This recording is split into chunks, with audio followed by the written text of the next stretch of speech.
how worried should we be? Is gaming addiction real? Because a lot of people think it's something that's been made up. What we know is that we've got about a decade and a half of growing information showing that some people are particularly vulnerable to gaming disorder. And there's a growing body of evidence that shows that there's very specific mental health needs that can be associated with gaming disorder. For example, increased rates of depression, increased rates of social anxiety, and ADHD. So what we know is that for some people, gaming can be very addictive and can be very difficult for them to stop doing. So can most people relax then? It only affects a small number of people? I think what we need to bear in mind is that everything needs to be done in moderation. So for any child, there needs to be those parental controls. And what I would be calling for is for the gaming companies to be working with parents to make sure that all parents are not allowing their children to be gaming excessively. As we have identified, people might be playing with groups around the world. There's a potential for children to be experiencing reverse sleep cycles if they're playing with a group of people from the other side of the world. And there's also the potential for people to be playing with strangers. So we need to make sure that pragmatic parenting rules, which are applied in the same way that they would be if a child was outside the house, are being applied to children within the family home. Alysia Judge, do we give the gaming industry too much of a hard time?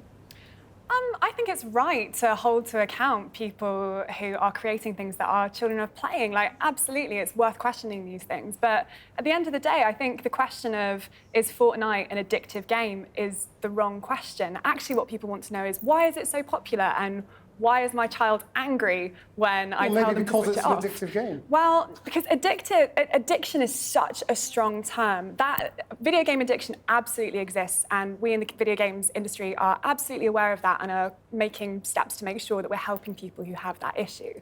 But Fortnite is just an incredibly well-made game. It's really fair. The games are only 20 minutes long.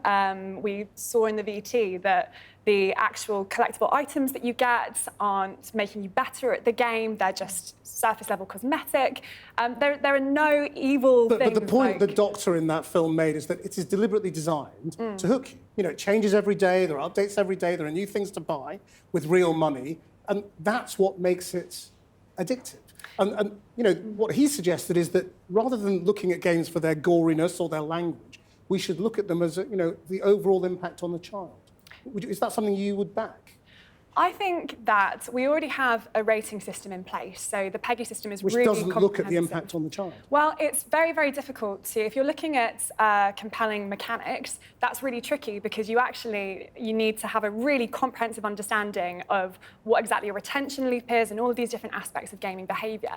And the reality is that the people who are making these kind of PEGI ratings don't have that information. But really, like, the key thing that I want to get across with Fortnite is that actually it taps into this huge hotspot of young people culture. Because really the question is, if you're a child and you're not playing Fortnite, you're going into school the next day and you're not part of a conversation. That's the addictive part of it. Like, that's actually the compelling part of it, wanting to be there with your friends and being able to be part of this conversation. And not playing it, you're getting angry when your parent unplugs it because you're like, oh, like, what am I going to say with my friends the next day? I think we heard that from the kids.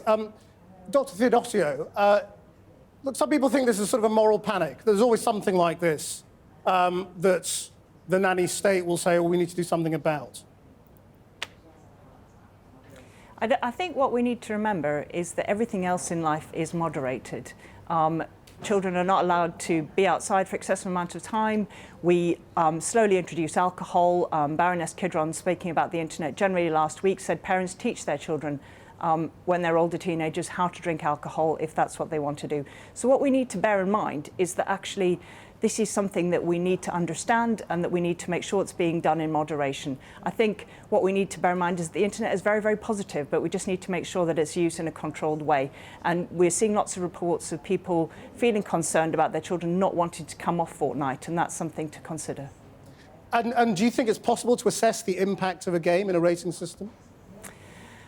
I think we need to look more closely at the rating systems because I think that we're learning more information about games all the time. It's a developing field. We probably need more research into it.